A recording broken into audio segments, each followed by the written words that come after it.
Until you're famous, until you have a following, all we are is like baby birds. You know, it's just, like, who wants Paducah, Kentucky on a Tuesday? There you go, you fuck. Right. Hotel? Like, no, make your own arrangements, you piece of shit. That was a very good bird impression. Never seen it. Yes. I'm working on an anteater, a llama, you know, An anteater. Now, broadcasting live from the Podcast Palace on Park Street in beautiful and dangerous Clearwater, Florida, it's the Comedians Uncorked podcast. And now, here are your hosts, Tony Gaud and Pat Largo. Hey everyone, welcome to another episode here of Season 2 of the Comedians Uncorked podcast. We have Tony Gaud with us, our co-host. My name is Pat Largo. I want to thank you guys for being along here on this Zoom interview this week.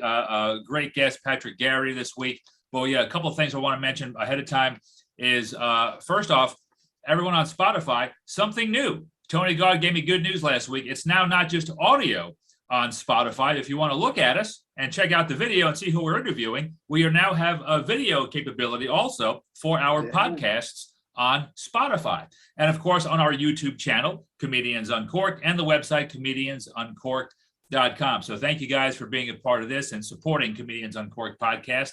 And a huge thank you to our in-studio sponsor, Julie Drolshagen, the one and only, man, Century 21, right here in beautiful Clearwater, Florida. And she's amazing. If you want any kind of real estate help, buying, selling, anything in between, just give her a buzz at 727-902-9233, FloridaBeachBusiness.com. Where? FloridaBeachBusiness.com. It's Julie Drolshagen, sponsored by Century 21. So thank you so much. And now, a man I haven't spoken with since 2020, since the start of all the stuff that went down around the world. He's currently in Las Vegas, going to be performing at the LA Comedy Club at the Strat. Mr. Patrick Garrity. How are you, man? And welcome. I'm good, man. I'm working this year, so that's good. Like, work's picking up, so it's much better. I always told people it's like the past 2 years, it's been feeling like I've been trying to fly a fucking Wright Brothers plane, so it's been a lot better. Dude, I know, because if people don't know, Patrick Garrity does the never-ending tour, and he doesn't mean it facetiously. It never ends. So you're one of the first people I thought of a couple of years ago when everything shut down. So it's great to hear. I mean, are you back kind of like where you were, like on a good roll every week? Getting there. No, it's not every week yet, but I mean, it's definitely a lot better than it's been the past 2 years. It's way more consistent. I mean, I think even this past December, that was like the first time I had 3 weeks in a row of work since since the start of everything, you know? Yeah. So, I mean, your whole thing is, I mean, you're on the road constantly. Yeah. Most comics, they go on the road. Like, even when I was heavy on the road, it wasn't heavy compared to what you're doing, because I'd go off like 3 weeks, come back, right? Another 2-3 weeks, come back. You're like, fuck the off week.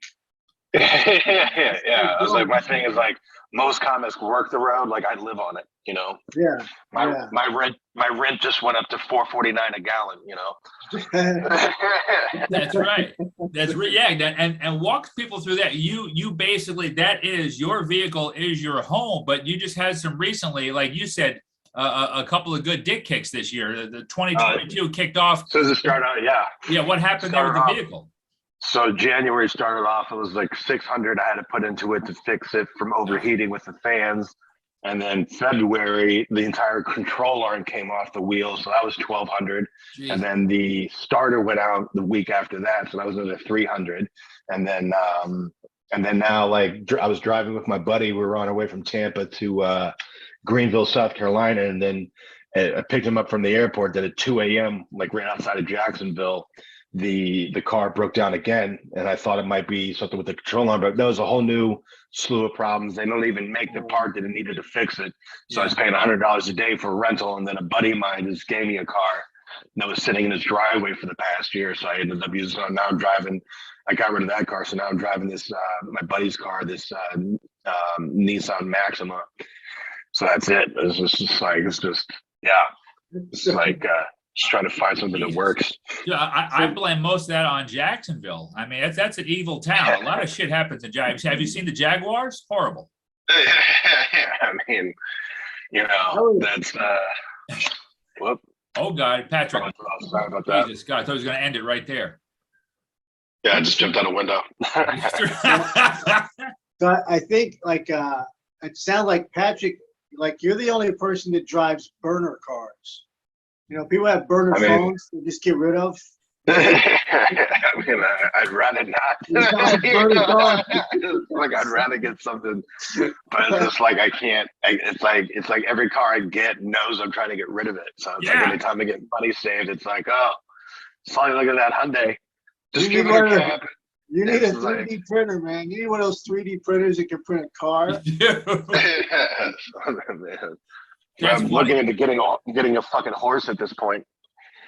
Well, just speaking of all the money, like you said, you just threw down the toilet right there. I know you need cars and you're driving another one now, but do you have any GoFundMe? I mean, we'll put it on the podcast and pump it also at the end of the podcast. But I got it better than a GoFundMe. I got a Patreon that I'm trying to build up. So yeah, I'd rather people, if they're going to subscribe to it, just do $1 to the Patreon. Okay. Well, that's a good question.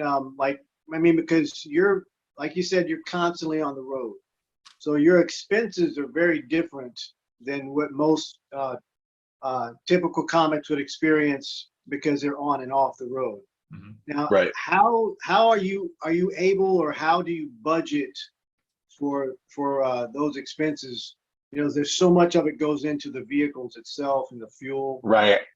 I mean, yeah, it's hard to budget for anything because it's always a surprise when it comes up. It's just like I'm not budgeting for like a $1,200 repair when it comes up. I'm just like, oh, okay, well, this is it. And then, exactly.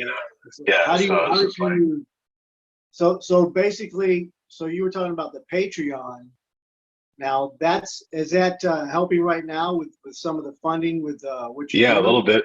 It was doing really well before the pandemic, and then it was just like because I was touring, and then it's because of like my podcast and my page is all about the Never Ending Tour. Then the tour, like there's nothing to fucking talk about. It's just like I was like fucking. There's no tour. It's just like basically now my podcast just becomes the Masturbation Chronicles. It's just like it's just reminiscing. Yeah. It's like once the year, hey guys, thinking more about killing myself. He's like, oh, this is getting redundant. Last week I was like, oh, what if I just take some pills? This week is like, I'll just jump off a bridge. Next week I'll just fucking open a vein. It's just like, oh, like this isn't, I want to be like fun and interesting. If it's good enough for my car, it's good enough for me. Right. It's just like, dude. It's just the constant fucking merry-go-round of shit. Well, truthfully, would you have, besides the car problems and shit like that, though, in your life right now, would you rather have it any other way? No, I mean, like I always say, like no matter how hard comedy gets, every day without a name tag is a victory. You know what I'm saying? Like every job I had before comedy was something with a name tag, and I fucking hated it. And this is like, at least it's like comedy, as worse as it gets, it's still fulfilling. It's just the business part that I hate. It's just the industry that I hate. But the comedy itself, I love. I'll never not love it. True. And real quick, if I'm not mistaken, when I saw you at Snappers here a few years back, you were also was it U.S. Army? No, I was in the reserves. I'm sorry, reserves. Yeah. I mean, okay. I kind of, yeah. I mean, well, thank you for your service anyway. I didn't do anything. I could do anything. we know you didn't work as a mechanic. No, nothing useful.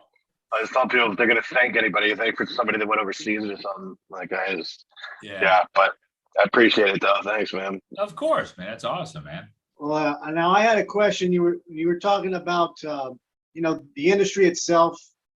That's a pain in the ass to deal with because a lot of it's self-serving. But to that end, I mean, are you trying to create some content like a special or something? Fans. So what I want to do, this is like my main goal. This is basically what my Patreon is for. Like what I want to do with my Patreon is like, I want to get 100,000 subscribers. Everybody subscribing for just $1. And then I do my never ending tour around the country like I've been doing. But the kicker is then I'll bring 3 different comedians with me on the road for that month. And I'll pay each comic 25 grand. And then the following month will be 3 new comics. A month after that'll be 3 different comics. And a month after that'll be, so it'll be like 3 different comics each month. And I'll fucking help them make their nut for that month. So it's just like, especially comics with families and stuff, you know. Right. Like I don't have any kids or a wife or anything, and I'm still drowning. This is really difficult. But I think like with that is just like we're all killing ourselves trying to get like a piece of the pie. Like, oh, let me get a Tonight Show spot, which was a great credit back in 1987 when there were 6 channels and wanted to actually do something for your career. Now it's like nobody even remembers your name, and it might as well be a grain of sand on a beach. Nobody it does nothing like it's not recognizable anymore. Yeah. Right. Yeah. Let me do 5 minutes of watered down material and nobody will even like remember shit.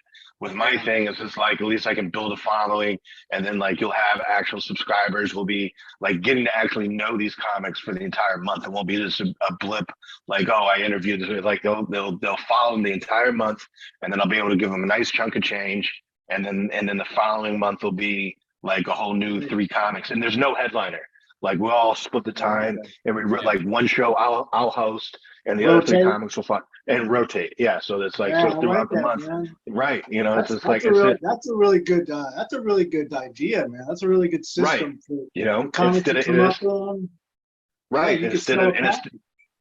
instead of trying to get a piece of the pie, I want to create a pie, give everybody a slice. There's no more last comic standing.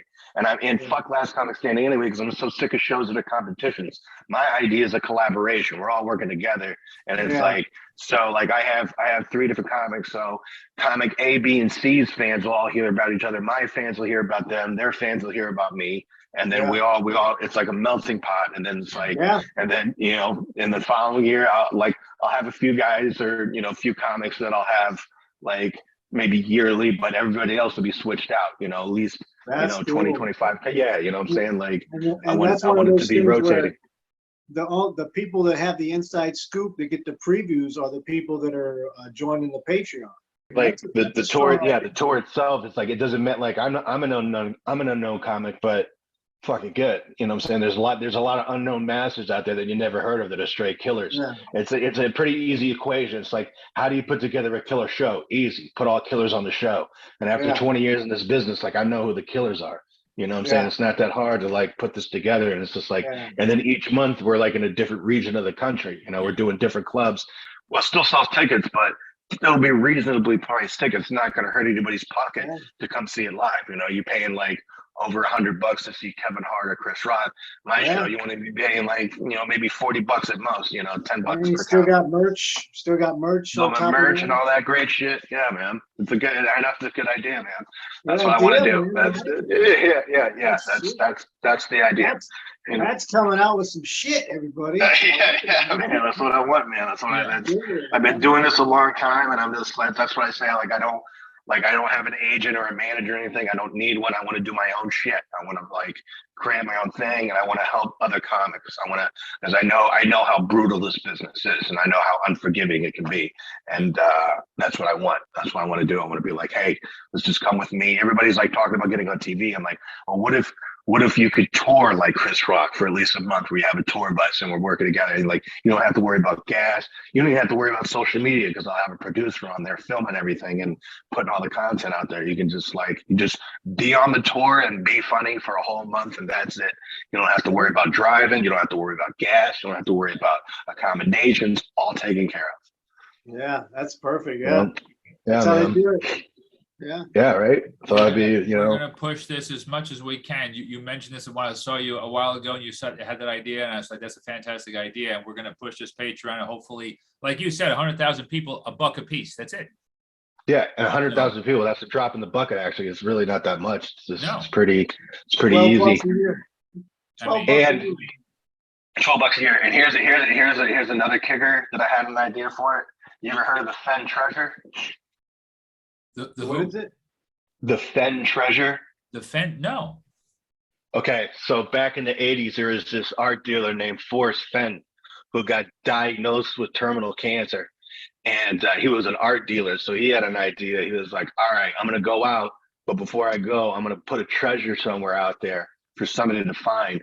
And he wrote a poem with 9 clues showing where you could find this treasure. He ended up beating the cancer, but he left the treasure out there for people to find. And people died trying to find this thing. They were like on the hunt for it. Like it was worth over like $2.5 million or something. The chest alone that it came in was worth like over 150 grand. And then somebody finally found it like over maybe like a year and a half ago. Somebody finally found this thing. So my idea is like my logo was kind of like a pirate type symbol. So pirates leave treasure. So I'll leave like buried treasure all along the United States, like as I'm traveling on my never-ending tour. And to get the clues, you got to sign up to the Patreon. But I'll, if I'm making like a ridiculous amount of money, I'll be burying like 50 grand out there in the middle of nowhere, and you got to go find it. Wow. A fun way to interact with fans, It's like a little pirate same thing. You're not playing around. It might also be the scene of the crime.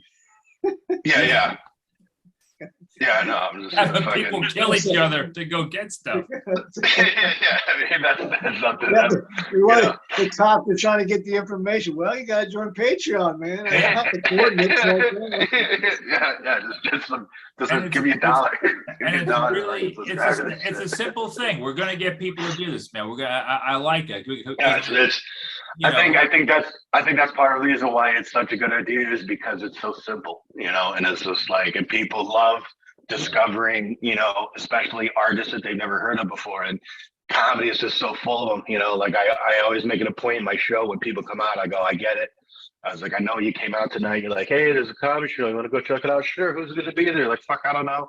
And then people always like, yeah, they just came to a show. Like comics like me or, and Tony and stuff, they're like the bread and butter of the industry just because we're so cheap to work. Like we're like an ad, we'll do a show a weekend for $600 and then, the booker or owner of the club will make that in one show. And then the rest is all profit for them, Sure. Yeah, we're just trying to work. No, we're just trying not to work a regular job. That's what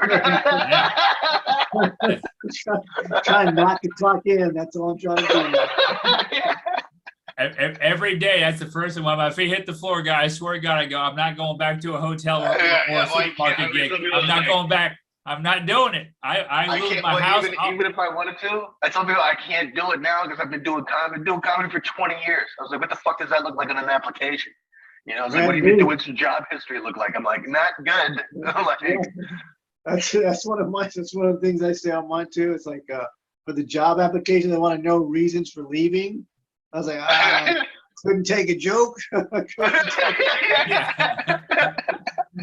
It's been so long. It's like I get uncomfortable now, like trying to put on a tie. I'm like, there's too much clothes, man. What's going on here? It's like, you want me to shave my neck? What are we doing? Yeah.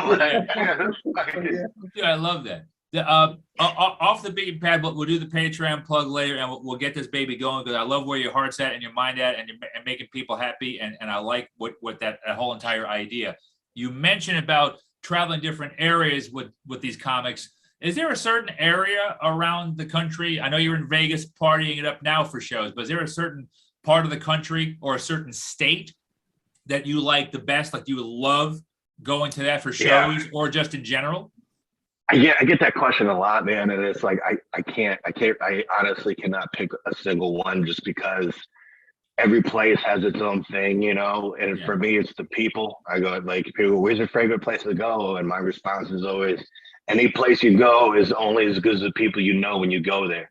So meet awesome people everywhere. That way everywhere you go is awesome, and it's just like, and that's what I do. Like I literally know like amazing people all around the country. I have like my people like in everywhere and it makes life easier for me. I pretty much I got a place to stay just about everywhere I go, which is nice. And so like, I mean, I can't, you know, like I said, I mean, it's not an easy life, but I can't complain at the same time because it's pretty great, you know, especially with like the people I know. Like sometimes I think about if I had never done comedy, like I'd just be like a Walgreens manager or some shit. Like, you know, I have a tremendous amount of friends like everywhere. They're all great. They all like add so much to my life, you know, like it's pretty awesome. Well, I remember one. Yeah. Oh, sorry. Go ahead. Go ahead.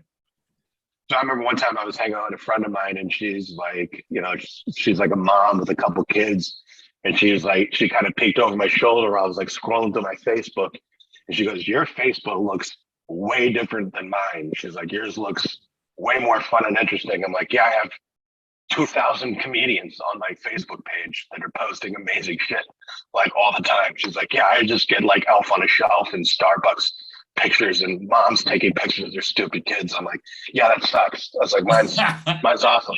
I'm like, "Man, this is amazing."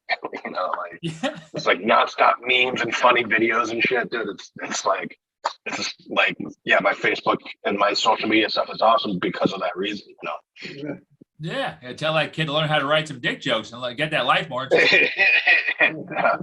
Jesus. I was going to say, yeah, this is, and me and Tony were talking about this, and I just got to ask because I'm not going to talk about the slap heard around the world, but have you noticed since COVID or the last couple of years, anywhere you're going, any audience members or the crowd just acting up more than you ever saw before, or have you had any one-on-ones with people lately at all? I mean, for me, it's just always been streaky. You know, like sometimes I'll go like weeks and weeks and weeks, and it's just great shows and nobody's misbehaving. And then after that, it'll be like show after show after show where I'm almost to the point where I'm like looking at people coming in, like, which one of you assholes is it going to be? And I'm going to have to fucking shut down, you know? And then, but no, I mean, I think it's just, wow. I think it like, I mean, I've been doing comedy since like I started like right before the cell phone boom. You know, even with flip phones, you know, it wasn't as like people weren't on their phones because it was just a flip phone. But now it's like you see people on their phone much more. And it's like competing with that. I think it's just like people's attention spans or whatever. It's just like, you know, you just have to deal with it. And I think it's just like sometimes like, yeah, people just like, you know, and it's not even that they're being like rude, like saying stuff to me while I'm on stage. And the thing I hate is like when they just talk amongst themselves, like there's not even a show going on. Yeah, is what pisses me off the most. When I'm just like, shut the fuck up. Like, what are you doing? You know, and then they're just oblivious. They're just like, it's not that just they're being rude. They're oblivious to how rude they're being, which drives me nuts. Where I'm just like, do you not realize where the fuck you are or how loud you're being or any of this shit? And it's just like, and then they get indignant. They're like, oh, like, how dare I call them out for being rude? You know, so that pisses me off. And it's a lack of etiquette for sure. Exactly. Yeah, absolutely. Exactly. And I know both of you. I know Tony and Patrick. I'm sure you know Ken Miller from Orlando.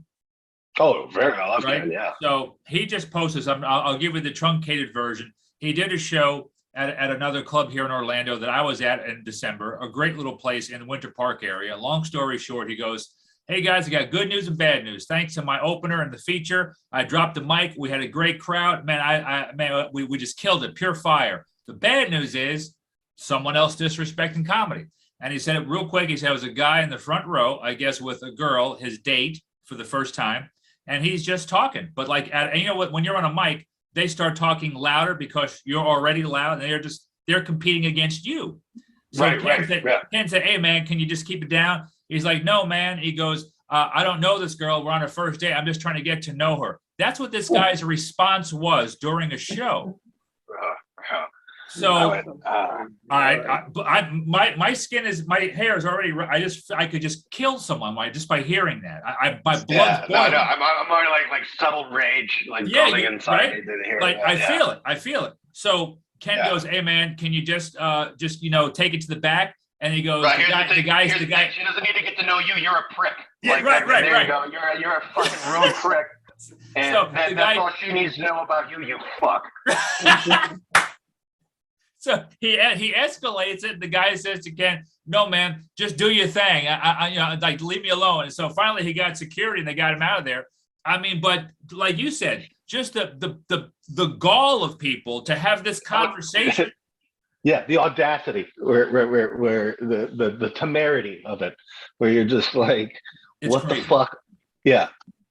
So I mean, but no, man, I just see like it's happened to me a few times over the last few couple of months. In places I've never had problems with before. But I was just curious to see how you pretty much like you just shut them down verbally, like you never had any need to call security or none of that stuff, right? Oh, I mean, yeah, similar thing. Like I had a guy, almost the exact same fucking scenario in Grand Rapids at this place called Dr. Grin's, Yeah. and it took me 5 years to finally get a date there, like of knocking on the door. That's what people don't. That's another thing that people don't understand is that it's not like oh, I just called the place up. It was like, hey, I'm coming through. I want to do a show here. Blah blah. That's 5 years of persistence of like, hey, I want to get booked. I want to get booked. I want to get booked. And I finally get a show there. And the same thing. This guy's just talking at this table. It's him and his girlfriend and then this other chick. And so it's two girls and this guy and his girlfriend. And then finally I was talking, so I just stare over at him. And then the two girls like that were at the table immediately like shut up and they're like, oh, and they put their hand up like, oh, we're sorry. And then the guy just keeps talking to the girl. And then finally one of the girls taps the guy and points to me and is like, hey, he goes, oh, just do your thing. He's like, nobody gives a shit. And he gives me one of these, like a dismissive. Yeah. And I was like, you're fucking done. I was like, you're out of here. And then I had security take him out. I was like, the fuck? Like, who the fuck do you think you are to fucking like tell me, like, dude, I wanted to Sparta kick him in his fucking chest. I was so angry. I know. Yeah, it's like, dude, I fucking spent 5 years trying to get into this fucking club, and now you're just gonna mouth off to me, like, yeah. It's insane. Like, I'm like, I don't know what people are thinking when they come out to a show like that, and they just think that they can fucking. I'm not background jazz music, you motherfucker. Like, I'm up here doing a thing, Yeah. If you want that, go to a coffee shop, you piece of shit. Exactly, a live performance. Like, you wouldn't be like this in a movie theater, you fuck. You know what I'm saying? Yeah, right.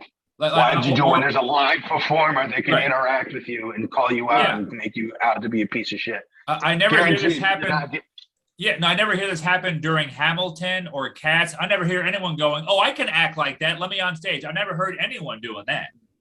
Yeah. But for some reason, comedy, we're the runts of the litter and we get treated like that. It's just a weird thing, man. So.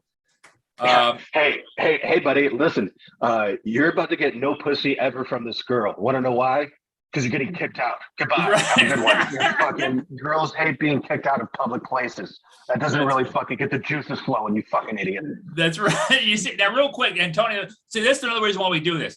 Patrick, isn't it great? This is free therapy. Isn't it great to get the poison out? Oh, yeah. It sounds like I can't stand it, dude. I don't understand what the fuck is wrong with people, This is good. I was going to say, what would you say to an upcoming comedian? Because you're really kind of laying it out as you're talking about how it takes sometimes so long just to get into a club in Grand Rapids, or you're on the road for 20 years, literally living out of your vehicle. Is there a certain, would you tell an up-and-coming comic, hey, man, it's either perseverance or go get a job at a grocery store? Like, what? Any advice for? It's actually like a fucking cocktail. It's a mix between patience and persistence. Like being persistently patient. Like you can't be overwhelming. You can't be like too annoying. Right. Because then bookers they just can't fucking. They don't want to stand. But you have to be on them. Like my whole thing is like, look. When I communicate with a booker, I'm like, hey man, I'm going to annoy you, but you tell me when you want me to annoy you. And my whole thing is like, I'm booking out, like I try to book out far. I'm like, all right, man, I'm booking out for like August. Like, oh, we're not booking out. Okay, when do you want me to contact you again? And then I try to give them the option. If they don't, then I'm gonna hit you fucking next week. Or whatever, you know what I'm saying? Like right. I try to give a space, but I try to put it on their terms. Like, all right, when do you want me to hit you back up? And then that's it. And then it's just like, but yeah, with bookers and stuff, man, because you gotta understand, until you're famous, until you have a following, all we are is like baby birds. It's just, like, who wants Paducah, Kentucky on a Tuesday? There you go, you fuck. Hotel? Like, no, make your own arrangements, you piece of shit. Right, so, I mean, it's basically how it is, and it's not, Like you're man. But I mean, like as long as you're good, there is a respect that like comics like me. Yeah, I'm not famous, but I will contribute to the reputation of your club. Where they're like, oh, who is this? I don't know. Well, we didn't know that last guy. He was great, you know. So like, well, Right. you know, we'll go out there and check it out. But like, you don't want to book a fucking Turd Ferguson too often because then that hurts the club because then they're like, oh, this isn't good, you know. No, absolutely true. Tony, do you have anything for Patrick? I would just like to say that that was a very good bird impression. Never seen it. Yes. I'm working on an anteater, a llama, An anteater. It always ends up looking like Renee Zellweger for some reason. People are like, Renee Zellweger? I'm like, no, anteater. Zellweger. Oh God. That chick. Well, you know what? She is, by the way, real quick, she is killing it. And the thing about Pam, I don't know if you've checked that out right now. I saw the trailers. I can't wait to see it. It's phenomenal. It's got like 4 episodes. I'm not slamming her nose. She is phenomenal, especially in that show, dude. Good. Like every scene she's in, I want to punch her in her head. She's that Perfect. But she's a villain, so you're supposed to hate her, you know. Yeah. And she's like all over the place. Like she did the Liza Minnelli story. Not Liza Minnelli. What's her name? Her mother from The Wizard of Oz. Oh, okay. Yeah. I know what you're talking about. But yeah. Yeah, she played her. I saw that movie, and that blew me away. Like, I mean, she is so amazing what she does. It's crazy, man. No, she's great, dude. But yeah, that show though is probably one of the best things on TV right now. That's what I've heard. Like I said, I've just seen the trailers. It looks like it's incredible.